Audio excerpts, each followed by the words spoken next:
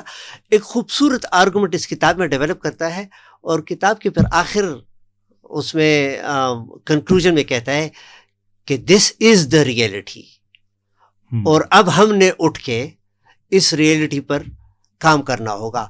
تو میرے خیال میں یہ وہ پوسٹ ماڈرنزم کو ایک جواب کہ ٹھیک ہے ہم کہتے ہیں کہ کوئی آبجیکٹیو ریئلٹی نہیں ہے، لیکن آپ ایک ریئلٹی اس طریقے سے کنسٹرکٹ کر سکتے ہیں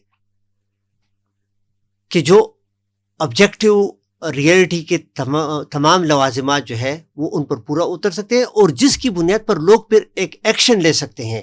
اگر ہم صرف پوسٹ ماڈرنزم ہی میں پھنسے رہے کہ جی کوئی ٹروتھ نہیں ہے، کوئی ریئلٹی نہیں ہے، تو پھر یہ ہے کہ ہماری جو ہے ہمارے ایکشنز بھی ڈائریکشنل نہیں ہوں گے، ٹھیک ہے نا.